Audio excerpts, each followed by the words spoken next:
Ladies and gentlemen, the President of the United States.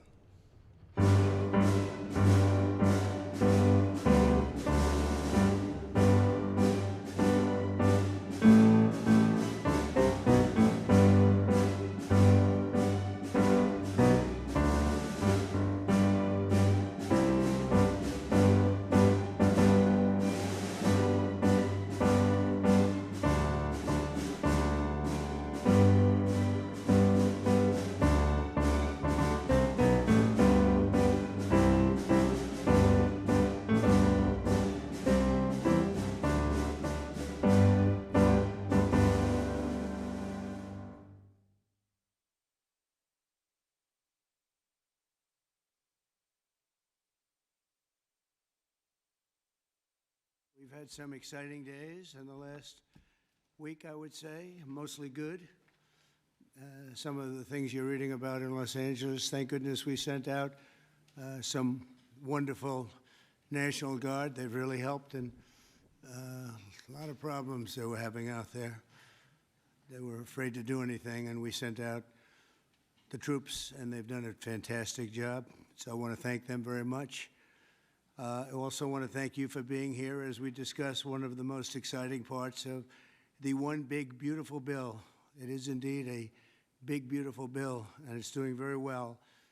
The Trump Accounts, as they call it, pilot program, which will make it possible for countless American children to have a strong start in life at no cost to the American taxpayer, absolutely no cost. It's going to have a huge impact. I want to thank House Speaker Mike Johnson for number one, being a great speaker, and number two, perhaps slightly less important, for being here today. Thank you, Mike. Along with Chairman Jason Smith, who's fantastic, and Representatives French Hill, August Pfluger, Blake Moore, Rob Bresnahan, and Frank Lucas. Thank you all, fellas. Thank you very much. We appreciate it very much. Thanks as well to many top business leaders from Invest America, CEO, Council. It's been a wonderful council. They've come up with some fantastic ideas. We're putting them into use. They're really the greatest business minds we have today. These men and women lead large, successful companies, and they're committed to contributing millions of dollars to the Trump account. And it's really, it's going to be something incredible for children and for their employees in many cases. Here is how the accounts work. For every U.S. citizen born after December 31st, 2024, before January 1st, 2029, the federal government will make a one-time contribution of $1,000 into a tax-deferred account that will track the overall stock market. In other words, it'll be pegged to an index that we'll pick. Right, Michael? We'll pick it. We'll pick a good one. Maybe you should be the index. I'd like to have that. These kids would be very wealthy if that were the case. That would be a good idea. I think we might do that, Michael Dell. These accounts will be private property controlled by the child's guardians, and in many cases, those guardians will be the parents. We think probably the parents will be the guardians. They'll be open for additional private contributions each year from family, friends, parents, employers, churches, private foundations, and more. This is a pro-family initiative that will help millions of Americans harness the strength of our economy to lift up the next generation, and they'll really be getting a big jump on life, especially if we get a little bit lucky with some of the numbers and the economies into the future.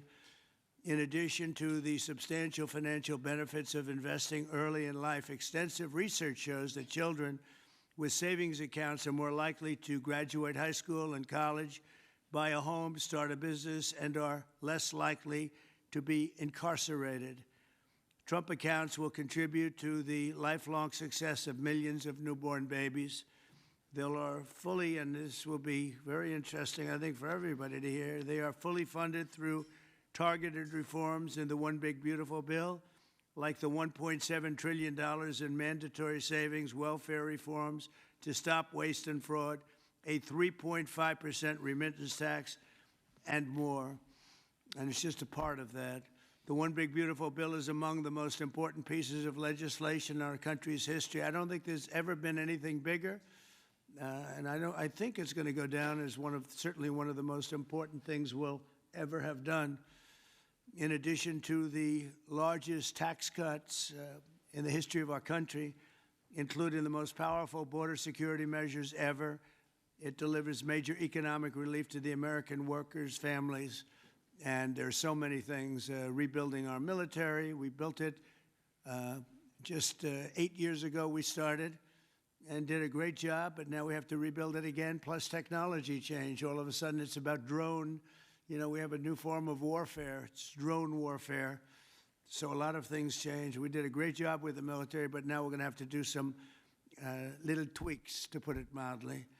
And we'll be doing that, and we have it all nicely funded. I look forward to signing this into law. It's really something that we're having such an opportunity. And I have to say, he's here with us. He's a person that I've admired for a long time. You take a look at what he's done and followed his record. And it's Dell Chairman Michael Dell. He's done such an incredible job. It's as a business person, I study business people, and that's a perfect one to study. It should be almost mandatory reading. So I want to congratulate you on that, and thank you for the idea, because you're the first one that really brought this to my attention. I know that you and your friends have been talking about it for a long time, but other presidents didn't get it done, Michael, right? So we got it done. Congratulations. Thank you very much. Sure. I want to also give some recognition to my friend Brad Gerstner, who helped get us all organized and that's right. And actually thank you very much. Good, Brad. Spearheaded this. Good. And also we have with us a very powerful man in the world of business, CEO David Solomon of Goldman Sachs. David, thank you very much. Thank you for having me here friend. today. Thank you. Thank you very much. Uber CEO Dara Khosrowshahi. Where is Khosrowshahi? Right here. Where? Thank you very much. That's a hell of a name, but you've done a hell of a job, so that's appropriate. And also, again, Chairman Smith for doing such a job. Nobody knows taxes better than Chairman Smith. When we have a problem, Mike, we go to see Chairman Smith, right? So I want to thank you very much, Dara and Chairman Smith. I appreciate it. So I'd like to begin by asking Speaker Johnson to say a few words, and I think then we're going to go to Michael Dell, David Solomon, we're going to go to Dara, and then to Chairman Smith. Thank you very much. Mr. President, thank you so much for your bold, visionary leadership. It is the key to all of this great success that we are achieving. And the One Big Beautiful Bill, it is not an overstatement to say it will be one of the most consequential pieces of legislation in the history of Congress. There's a lot in here. And by extension, or I would say it is an extension of the figure who I believe will be the most consequential president of the modern era, if not all American history, and that's the gentleman sitting to my left. So I want to thank you for that. Thank you very much. That's a beautiful statement. Huh? Well, I like him too. Thank you. It's a statement of objective fact, and every working American understands, I think, the principle behind this concept that we're discussing today. If you have a 401k, you understand the power of investing early for the future. Trump accounts take that same principle, and they apply it from the very beginning of Americans' lives. It's a pretty simple concept. The families that opt in will receive a one-time payment of $1,000 to a Trump account that parents can contribute to. It's a bold, transformative policy that gives every eligible American child a financial head start from day one. Republicans are proud to be the party, we always have been, that supports life and families and prosperity and opportunity. And Trump accounts are all about setting up the next generation for success. For future Americans, this early investment could really be the game changer. It could be a difference. It could pave the way for paying their way through college or buying their first home or starting a business, even when they're young. So even $1,000 at birth will put these Americans in a better position than over half of American adults who sadly have no retirement savings at all. So this would be a remedy to that great problem. And it will encourage the free market. It will encourage investment and understanding of capitalism. All these things that we want to foster among the American people so that the economy and individual lives can flourish. Of course, none of this happens unless we pass our One Big Beautiful Bill through Congress. And we have at stake the largest tax increase in American history if we fail to deliver. And we will not have this rocket fuel to the U.S. economy, and that's why this is so very important. Passing this pro-growth legislation will help every single American, From Trump accounts, this is one of the components of it, to eliminating taxes on tips and overtime, to reducing red tape on Main Street. And the One Big Beautiful Bill is going to drive prosperity. It's going to create jobs across the country. It will make all boats rise. Wages will go up. Job participation levels will go up. We'll have more opportunity, more economic opportunity for more people. So you can climb up that ladder to the next step. The typical family with 2 children is going to see their take-home pay increase by up to $13,300 a year. That's real money to real people. This legislation is geared for hardworking Americans, and it is going to help everybody. And we are excited to deliver it. It can't happen soon enough. We are very close now to that finish line. After about 14 months worth of work that's gone into this, we're excited that we're almost there. Mr. President, thanks again for your leadership, Thank to you, all the Mike, great very leaders much. around this table for all that they invest to our economy and our country and its government. And I will, as we say in the House, I'll yield back. Thank you very much, Mike. I appreciate it. And again, for a great job. Thank you very much. Michael, please. Thank you so much, Mr. President. I believe this is an incredible moment for all of us here today, and it's wonderful to be with some of the leaders of the most successful companies in the world as we come together to invest in the future of our country. We see the Invest America Act and the establishment of these Trump accounts as a simple yet powerful way to transform lives. Decades of research have shown that giving children a financial head start profoundly impacts their long-term success. With these accounts, children will be much more likely to graduate from college, to start a business, to buy a home, and achieve lifelong financial stability. Dell Technologies is proud to be one of the very first companies to support the Invest America Act, a bill that provides every child with a $1,000 seed investment account at birth. This is a straightforward step with enduring benefits. Following your inspiring lead, Mr. President, Dell Technologies will match the government's contributions, dollar for every child born to a Dell team member. This isn't just a new benefit. This is an investment in our people, their families, our communities, and America's future. And it embodies our core belief that opportunity should begin at birth. My wife, Susan, and I, also through our family foundation, have been closely studying the Invest America Act. And assuming that it becomes law, we expect to make a very significant gift. We view this initiative as a powerful platform for philanthropic innovation aimed at helping children thrive wherever they come from, particularly those families who have been historically left behind. Mr. President, you articulated it perfectly. These Invest America accounts will give every new American child a genuine opportunity to participate in history's greatest engine of economic growth, the American economy. The funds in these accounts invested in American enterprise and innovation will grow over time into substantial nest eggs, providing support for education, home ownership, and starting families. The ability of families, friends, benefactors, and employers to match the government's generosity amplifies the life-changing potential of this initiative. Thank you, Mr. President, for your visionary leadership on this critical issue. These Invest America accounts will profoundly impact countless young Americans, ensuring they truly benefit from what Abraham Lincoln described as the right of every American, the right to rise. Thank you. Thank you very much, Michael. And we really have come a long way since you came to see me about 6 months ago with your beautiful wife. We had a nice talk. I said, that sounds pretty good. Let's think about that. And it's everybody I've spoken to about it, they can't even believe it. And because of great politicians and political leaders like we have, I think this is going to go quickly, very well and very quickly. So I appreciate it. Thank you very much. David Solomon, please.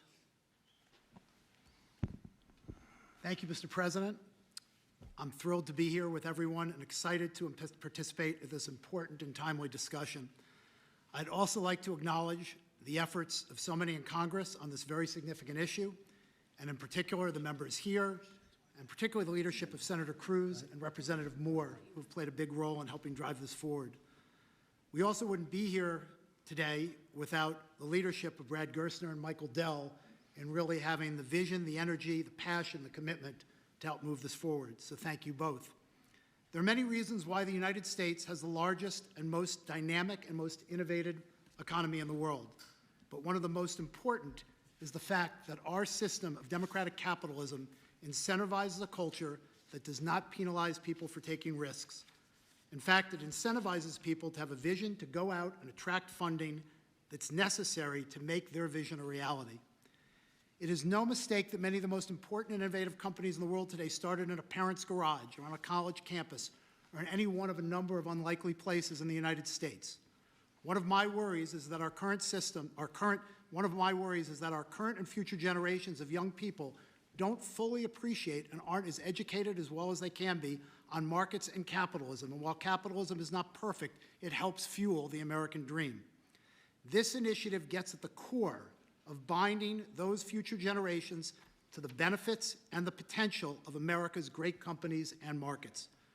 Early childhood investments have far-reaching benefits, and Goldman Sachs is proud to support this initiative. This is an exciting opportunity for public-private partnership and for both communities and companies to invest in young people, the future of America. Once we see the Invest in America Act signed into law, Goldman Sachs would be excited to further support this Invest in America initiative.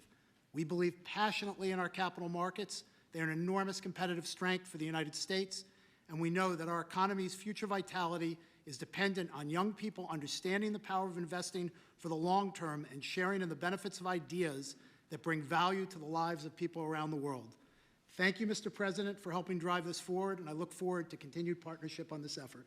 Thank you very much, David. Dara, please. Thank you. Good afternoon, everyone. Thank you, Mr. President, for hosting us here today. It's an incredible honor to be here in a place that symbolizes the very opportunity that has defined my life. Thank you, Brad. Thank you, Michael, for your vision.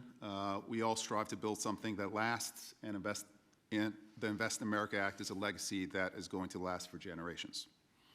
President Trump, thank you for your leadership. Your support is going to turn this powerful idea into a powerful reality for millions of young Americans.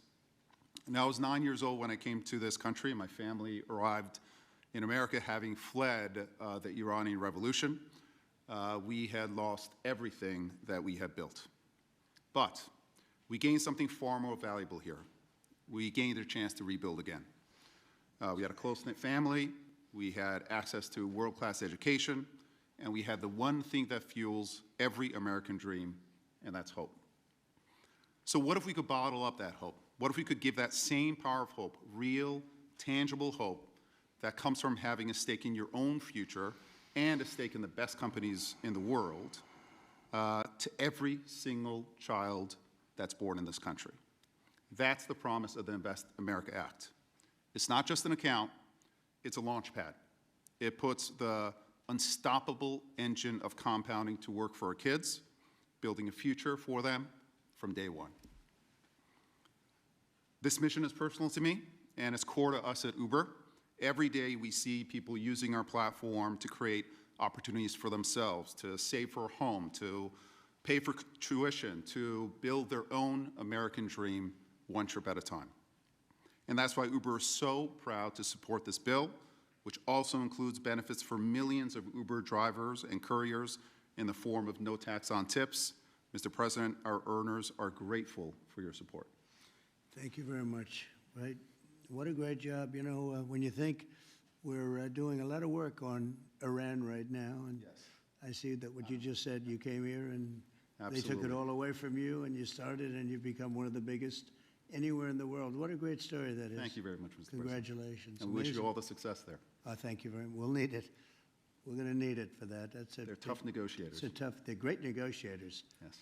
Among the best. Look at Yes. you. Thank you very much. Thank you. Appreciate it, Dara. Jason, please. Thank you, Mr. President. I want to first start off by thanking you for your leadership, your vision, your commitment to workers and families throughout this country. The One Big Beautiful Bill would not have been possible without you. And it delivers the largest tax cut in U.S. history, the largest mandatory spending cuts in U.S. history, the most significant welfare reforms in U.S. history, and the largest one-time investment in border security. So it's things to be extremely proud about. Representing Southeast Missouri, I'm extremely proud about how you're delivering for working families. no tax on tips. A waitress like the waitress in Nevada that talked to you about no tax on tips, and the other 4 million tipped employees in the country, they will see an extra $1,700 in their paycheck because of the no tax on tips. That's significant for someone who's just trying to put food on their table and clothes on their backs. The linemen working overtime to restore power will get an additional $1,750 into their paycheck. Seniors will get $72 billion in tax cuts. The Trump investment accounts will be a game changer for new parents, even before their newborn baby can walk or talk. Their child will have money saved to one day learn a trade, start a business, or to buy a home. Every child born under this policy will have a better shot at a future. It does not matter if they live on a city block or on a county road. This will make a significant difference to their lives, and it's because of your leadership, Mr. President, and we say thank you. Well, thank you very much, Jason, and hopefully we're going to get that through, and we have a certain date picked out, an ideal date. If it takes a little longer, that's okay, but ideally we're going to get by a certain date. And again, I think it's one of the most important pieces of legislation we've ever had before us and that the country's ever had. I'd like to ask, if I might, Brad Gerstner, one of the most successful people in our country. I'm a friend of Michael very much, and Michael has great respect. And if you don't mind, Brad, I'd like to say a few words, please. Thank you. Well, first, it's a great honor and privilege to be here. We wouldn't be here without your leadership. And for me personally, to be here with my son, Lincoln Gerstner, happens to be named after the gentleman over your right shoulder. Where's Lincoln? Well, he's good looking. He's much better looking than you. What happened? Hey, we all want our kids to be better than ourselves. But it was around our small kitchen table that this idea was really born. I started off like Jason Smith in a small rural town in Indiana. My dad had lost everything in 1978 trying to start an auto parts company, and the Japanese were tearing apart our auto industry. We had double-digit interest rates and inflation. Our family mortgaged the house to keep the company going and ultimately lost everything. So I know a little something about starting with nothing. And I know what it felt like that first time you had a little skin in the game, where you thought you had a shot. You went from nothing to something. And like Dara said, that is the great story of America. The promise that there's mobility, the promise we can move up that ladder. But today, we've moved to a society of dependency, right? I saw somebody answer the White House's tweet on this today by saying the answer to socialism is more capitalism. This is more capitalism. Yeah. This is aligning every child in America with the upside of free markets and the benefits. And that is your Main Street agenda, Mr. President. No tax on tips, that doesn't help rich folks. That helps the people who feel left out and left behind. No tax on overtime, no tax or deduction on Social Security, and the Trump accounts, right, that everybody in this room are here and we've been working so hard on, but would never come to fruition without your leadership. Those will change the game forever. It makes America an ownership society again, because all of those kids will see the benefit of compounding. If you start with $1,000 and $750 is added a year by parents, grandparents, by churches, by the companies in this room who will all contribute to the accounts of the kids of their employees, by the great philanthropists in America. I think $750 is a low estimate per year. I think so. But if you do that, by age 18, Mr. President, these are worth $50,000. By age 30, they're worth $175,000. And if you do it every year of your life, at age 50, they're worth $1 million. You are giving the shot for every American to feel like they're in the game again, part of America with that economic mobility, that dream that led Michael Dell to start Dell Computer in his dorm room, Dara to feel like he had a shot after coming here from Iran, and a couple poor kids from Missouri and Indiana to make it to where we are today. So thank you for your leadership. This would not happen without the reconciliation bill and the work of the many in this room, but spearheaded by the Speaker and Jason Smith, the big, beautiful bill. This is the vehicle to get the Invest America Act passed. So thank you, sir. Well, thank you very much, Brett. Great job. And nobody knew I was going to call you. He might have done the best job of the group. Got to think about that, Mike. Good recommendation, Michael. Does anybody have any questions? I think it's something that's really got to be talked about because it's somewhat of a miracle that we're close to pulling it off. Please. What's the latest estimate on when you think the big, beautiful bill will pass? We put Independence Day as a self-imposed deadline, and we certainly hope, I believe, we can still meet that. It's up to the Senate. The bill's in the Senate's hands now, but spoke with Leader Thune as recently as last night. He's feeling very optimistic. You see the Senate going through the same deliberations we went through in the House, except we had 14 months to do it. They've got a truncated time period to get that done. But as you all know, I've encouraged my dear friends and colleagues over there, don't modify it too much because we've got a very delicate balance that we reached, and it took us a long time to get there. And we don't want to upset that balance too much. So they're putting their fingerprints on it. I hope it'll be a light touch, and they'll send it back, and we'll get this thing done and get to the President's desk. And really, we have tremendous spirit. I've never seen anything like it. There's just an unbelievable. We'll always have a couple of people. I don't want to use the word grandstanders. I'd never use such a word, but you'll always have that a little bit. But maybe you won't even have that. Who knows? There's tremendous spirit for this bill. I think like we haven't seen very much, Jason, right? We haven't seen too much. So I think it's going to go pretty quickly. Mr. President, how did your phone call go with Prime Minister Netanyahu? You just mentioned Iran. Did you discuss Iran? Very Did you well. discuss We discussed a lot of the things. Gaza war? Yeah, we discussed a lot of things, and it went very well, very smooth. We'll see what happens. You know, we're trying to do something with a country we just spoke about, Iran. I think you should negotiate this. You might be better. I think I'm going to send you today. What a good idea. This could have been the idea of the day. We'll have Dara get up and negotiate. They are good negotiators, but they're tough. Sometimes they can be too tough. That's the problem. So we're trying to make a deal so that there's no destruction and death. And we've told them that, and I've told them that, and I hope that's the way it works out. But it might not work out that way. We'll soon find out. Yeah, please. Mr. President, in 2020, when you were talking about unrest in American cities, you said, quote, "We have to go by the laws. We can't call in the National Guard unless we're requested by a governor." What changed now? Why is this situation different to not consult with Governor Newsom about this? Well, the biggest change from that statement is we have an incompetent governor. So I talked about governors, but I didn't talk about he's an incompetent governor. Look at the job he's doing in California. He's destroying one of our great states. And if I didn't get involved, if we didn't bring the Guard in, and we would bring more in if we needed it, because we have to make sure there's going to be law and order.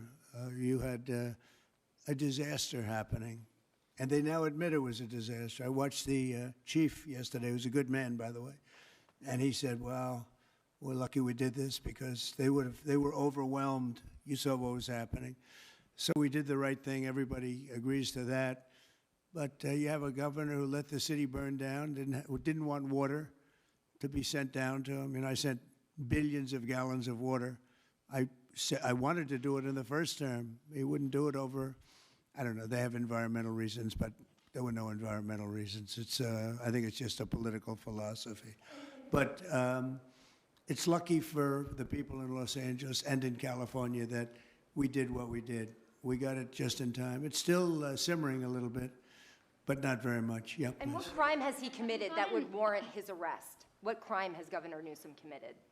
A crime has he committed? Yeah, to warrant his arrest, as you had I think his suggested earlier. primary crime is running for governor because he's done such a bad job. What he's done to that state is like what Biden did to this country. And that's pretty bad. It's the wrong philosophy.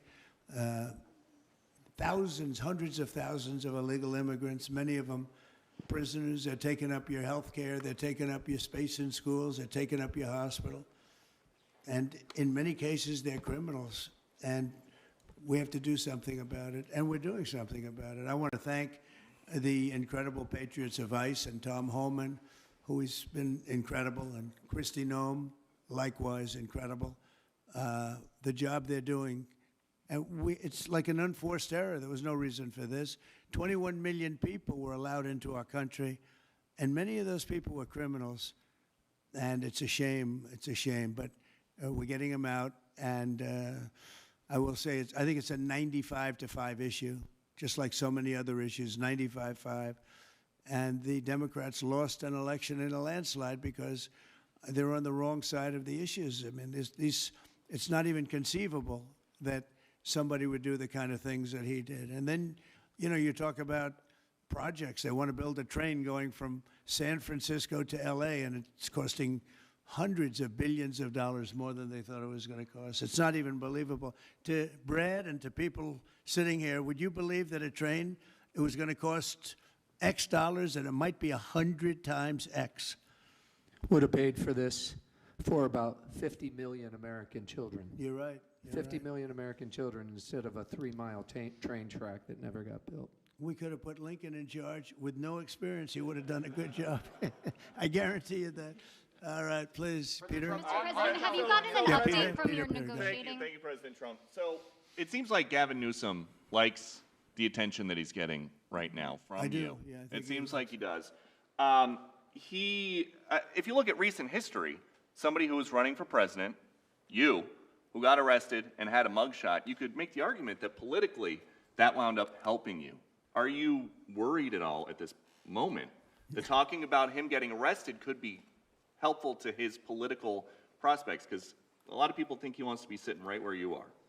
Well, in my case, it was a witch hunt, and everybody knew it. And I was able to explain that during the process. Otherwise, I wouldn't be sitting here right now. And it was a total witch hunt. It's proven to be a witch hunt, and you see what's happened. In his case, it really is very obvious. You look at what's happened between the fires, I could name 10 things right now. We talk about the trains. We talk about all of the costs in California. You talk about all of the people that are flowing in, destroying life for everyone else. So no, I don't think it's going to help him. I think it's actually very bad for him. And right around the time that we were walking in here, the governor and the state attorney general said that they're going to sue you for sending the National Guard in. They're saying there's no invasion, there's no rebellion. The president is trying to manufacture chaos and crisis on the ground for his own political ends. Federalizing the California National Guard is an abuse of the president's authority under law. Well, you know, it's interesting. You watched the same clips as I did. Cars burning all over the place, people rioting. And by the way, we stopped it. We were able to make it much better, but it still looked pretty bad. And in watching clips last night, people were saying this is really a big problem. And until we went in, if we didn't do the job, that place would be burning down just like the houses burned down. They were in big trouble last night, Peter. You know it. And the night before, and the night before that. And I feel we had no choice. I don't want to see happen what happened so many times in this country. I watched Minneapolis burn. Look at what happened in so many different parts of California. You take a look at what happened in San Diego. There's so many different places where we let it burn. We wanted to be politically correct. We wanted to be nice. We wanted to be nice to the criminal. And what you're doing is destroying the fabric of our life in this country. No, we did the right thing. We've been given credit by people that I would least suspect. Why I would say that some of the people that came in and said, thank goodness, they said, some of them, thank God that Trump got involved. And I'm very happy I got involved. And I think Gavin, in his own way, is probably happy I got involved. Yeah, go ahead, Peter. What do you make of the fact that he says you want a civil war on the streets of America? No, it's just the opposite. I don't want a civil war. Civil war would happen if you left it to people like him. And I liked him. You know, I always got along with him. Never had a problem with him. But he's grossly incompetent. Okay. London. Have you gotten an update from your team in London negotiating? What? Louder. Have you gotten an update from your team in London negotiating the China trade talks? We are doing well with China. China's not easy, just like your home country is not easy there. I think we're doing very well. They're over there now. I'm only getting good reports. It's a little early, but they'll be calling in soon. In fact, probably when I get back, I'll have my first call from them. We want to open up China. And if we don't open up China, maybe we won't do anything, but we want to open up China. It'll be a great thing for China, a great thing for the rest of the world.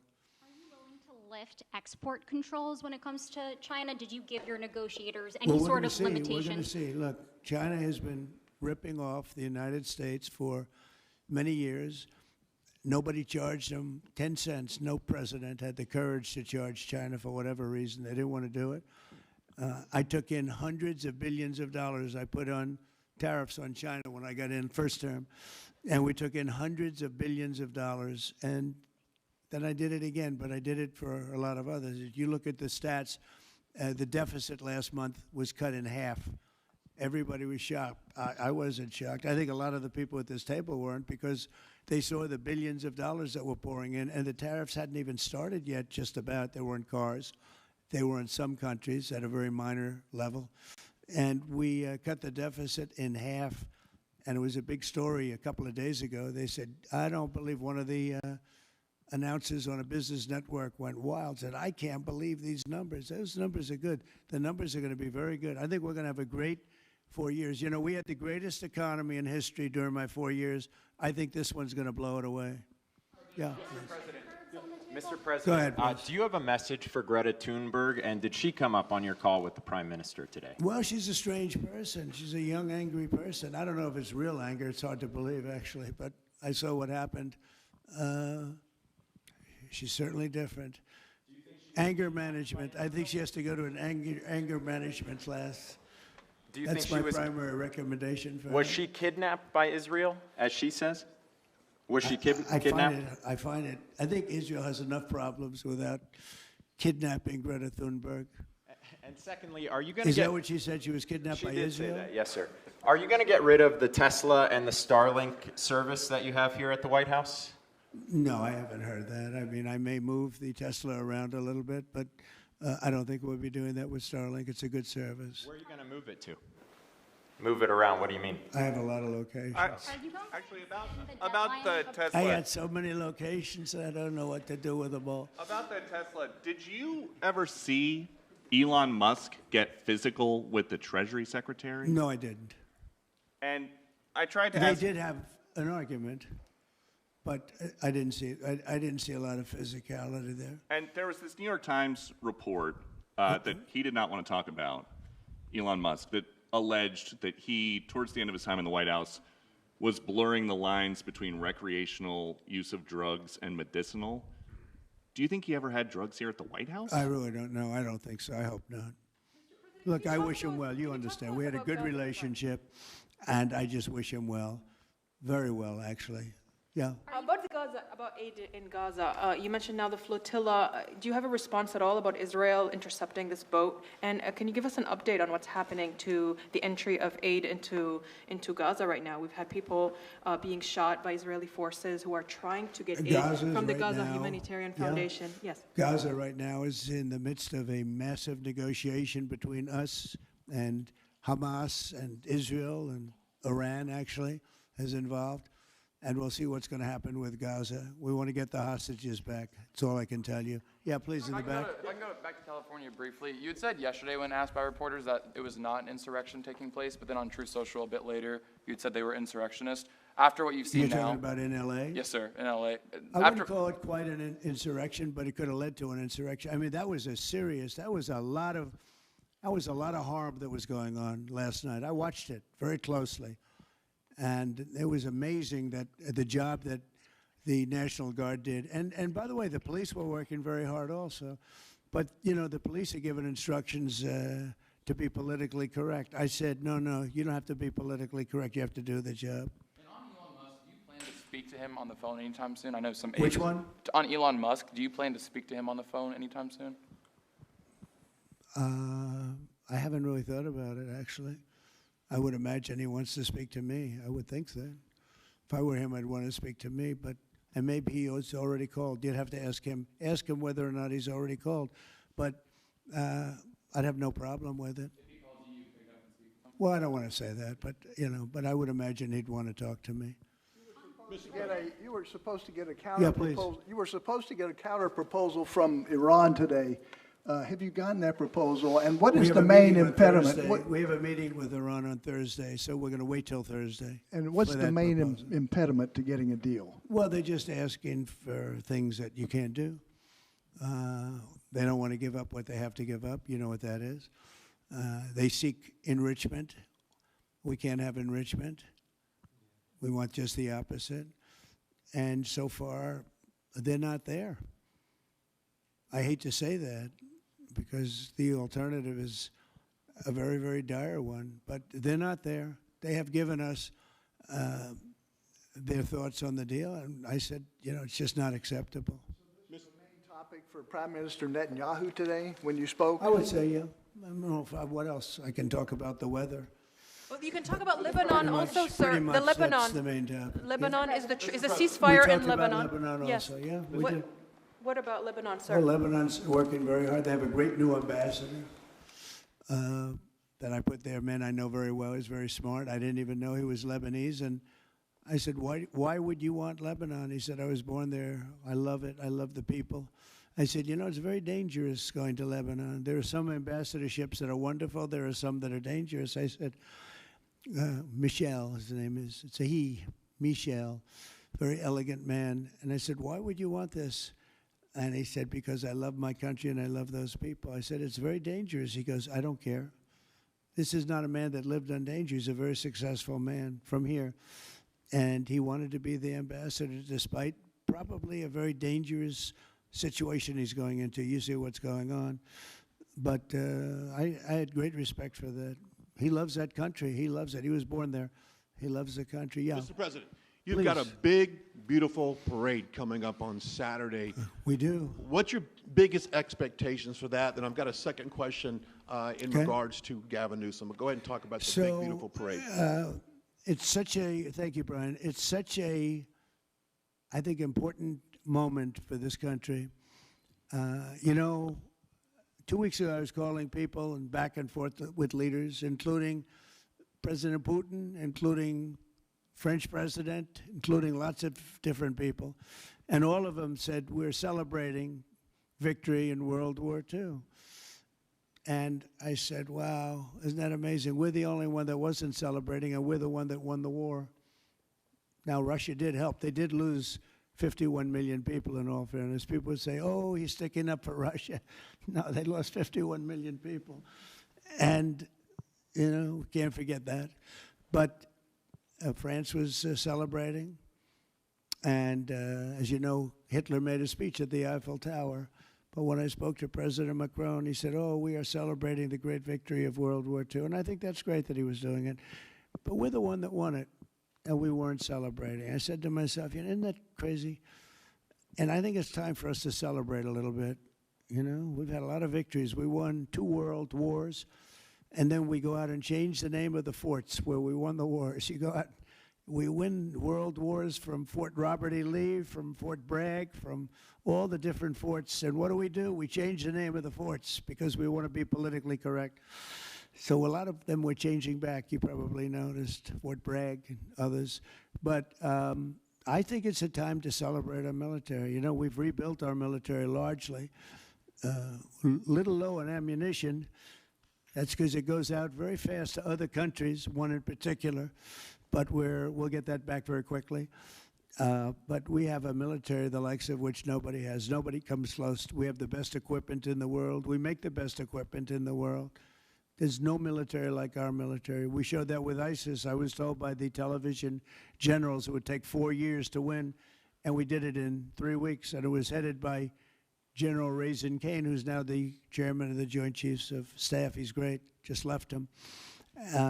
No, I think it's time that we celebrate. And I sort of have to laugh at these people. Well, you're going to spend a lot of money. A lot of that money is being paid for by me and people that make donations. I don't know if you know that. A lot of it won't even come out of the military. I think I can say that, Susie, right? We have people putting up money to do it. Not that it's necessary, because I think it's a great expenditure. We have many tanks. We have all sorts of new ones and very old ones, old from World War I and World War II. It's really a celebration of the Army. So the Army is a year older than the country. So next year we celebrate 250 years, but we're celebrating the Army on Flag Day. And it's not my birthday. It is my birthday, but I'm not celebrating my birthday. I'm celebrating Flag Day. It happens to be the same day, so I take a little heat. But Flag Day is the appropriate date. And we're celebrating 250 years of the Army, a great service. And remember, think of it. We won so much. We won World War I, World War II, so much else. And then we became politically correct. But I can only tell you that I was told that ISIS would take anywhere from 4 to 5 years, and we did it in 3 weeks. You were there, you watched, right? We have the greatest military in the world. Nobody can beat us. As long as we have our right leadership, nobody can beat us. If we have stupid people running it, like you had in Afghanistan, when you look at that, first of all, Afghanistan should have been an easy victory as a war, but we were so sad the way we fought it, so ridiculous. We fight not to win. But we didn't used to be that way. And we're celebrating, because I think the day in Afghanistan was the saddest period of time in the history of our country. That was a Biden mess with bad generals like Milley and others. They were bad. They were incompetent generals. I know all the good ones and the bad ones. We got rid of most of the bad ones. But it was time to celebrate, and that's what we're doing. So it's on June 14th, and it's going to be a parade the likes of which I don't know if we've ever had a parade like that. It's going to be incredible. We have even though it's the Army, we have a lot of those Army airplanes flying over the top, and we have tanks all over the place, and we have thousands and thousands of soldiers going to bravely march down the streets. It's going to be a beautiful day, I think, and we're going to celebrate our country. You spoke of leadership, and real quickly, speaking of Gavin Newsom, is he the right leader for California, considering how massive their economy is and all these U.S. investments coming in? Is he the right governor and leader for the future of California and for U.S. investments? I don't think he is. I mean, I think he's done a terrible job. And, he's a guy, I always got along with him. You look at his past statements about me. I was a great president. I always took care of California, all that. But I'm just talking on results. You look, he has the advantage of beautiful weather, maybe the best weather of any state when you think about it. Beautiful weather, beautiful ocean, beautiful everything. You have all the advantages, and he didn't take advantage of that. And he's let people come in by the millions who are overrunning your hospitals, your education system, and your police. Your police are being overrun. Look at what's happened. He should only be happy I sent in the military, because if I didn't send them in, you would have had a problem there, the likes of which we haven't seen in a long time. Yeah, please. Thank you, Brian, very much. On supersonic flight. Supersonic? Yes, sir. I know you just signed an executive order on it. Do you want to see a supersonic Air Force One in the next 10 years or so? Oh, well, I don't care too much about that, but I would like to see, if you think about it, flight, the word flight's an interesting word, but it's probably the only category where we've actually gone backwards, because we used to have the Concorde, and we could fly to London, Brad, very quickly and nicely. And today it takes you 2 times and 3 times as long. It's the only thing where we've regressed. By the way, the Concorde, to my way of thinking, to this day, Michael, because you're very much into aesthetics, I know, but to this day was one of the most beautiful pieces of art I've ever seen. It was a piece of art, the beauty of the Concorde. It was the most beautiful plane, but it was got you there in half the time. Now you spend a lot of time, and there's no reason for it. Because, they have the sonic boom. It's not a huge problem, but they have the sonic boom thing pretty well figured out. The technology changes, the change in the skin, the change in weight, all of the other things. There's no reason why we shouldn't do great. So we are making it possible for them to do supersonic and get us back on the track. I mean, think of it, 30 years ago, we actually had planes that flew much faster than we do now. It took you half the time to get to a location. So we've regressed, and we're going to progress. Mr. President, Mr. President? Sort of an amazing thing, isn't it, though? We've gone backwards. On Wall Street, they haven't done that. If Goldman Sachs was like that, you wouldn't have Goldman Sachs anymore. Mr. President, are you planning to deploy Marines? Are you planning to deploy Marines in California to address the situation in Los Angeles? Are you going to deploy Marines in California? We'll see what happens. I mean, I think we have it very well under control. I think it would have been a very bad situation. It was heading in the wrong direction. It's now heading in the right direction. And we hope to have the support of Gavin, because Gavin's the big beneficiary as we straighten out his problems. I mean, his state is a mess.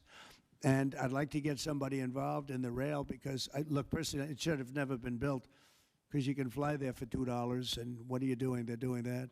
You could drive. You could do lots of different things. You know, if they did a study, if you gave every passenger the finest limousine service in the history of our world, the most expensive chauffeur-driven, white-glove limousine service back and forth, we would have saved billions of dollars as opposed to building this monstrosity that's going up. And I've never seen anything. You know, I've seen cost overruns. I'm a person, I've always done well on cost overruns. I don't have them. But I will tell you, I have never seen cost overruns. You see them where they're 20% more, 50%, 100% more. These are thousands of percent. Nobody even knows. They have no idea. And it was supposed to be from San Francisco to Los Angeles. Well, they just made it way outside of Los Angeles, where it's stopping in the middle of, I don't want to say nowhere, because I happen to like one of those little cities very much, but it's way short of the destination. And our government is saying, you know, why are we involved in this thing? It's been handled so badly before him, but he really blew it. So, you know, all right, one more question. Speak to any of the discussions that were had there and the purpose of that retreat, your time at Camp David? What? Your time at Camp David, can you speak to what discussions were had there and the purpose of that retreat? Well, I don't want to speak to discussions. I mean, I told you what we were there for a little bit. We had discussions on many topics. We had a group of people, a large group of people, including generals and admirals and lots of others. And all I can say is our country's in great shape. We're in great shape economically. The bill that Mike and Jason and all the people are working on is going to be, I think, amazing. I think it's going to be one of the most important pieces of legislation we've ever had in this country. It's going to do things that you wouldn't believe. We're going to, you know, I have a very simple phrase. We ran an election on very simple words: make America great again. That's what we're doing. We're making it great. We're making it safe. We're making it beautiful. And we're making it very wealthy again. You know, wealth is okay. You need wealth to take care of lots of other people. We have to make our country better. It has to heal from 4 years of abuse. Our country was abused badly by a very incompetent person and a group of people that weren't incompetent, but they were radical left lunatics. And they ran the country with an auto pen. And I hope that law enforcement's looking at that very seriously. That's like a takeover of our country in a certain way, because this guy had no idea what he was doing. You saw that during the debate. You saw that in other cases. I mean, he had no idea. I saw it years ago. By the way, 40 years ago, he had no. He was bad 40 years ago. We're not just talking about. And they always like to say age, but it's not age. I know people 88, 89, 92. Bernie Marcus, who just passed away, was 95. I spoke to him a year before. He was 100%. It's not age. It's something else. But whatever it is, you can't have that in this country. The damage he's done to this country is unbelievable. But the good news is we've got much of it fixed already, and the rest of it will happen. Thank you all very much. Thank you.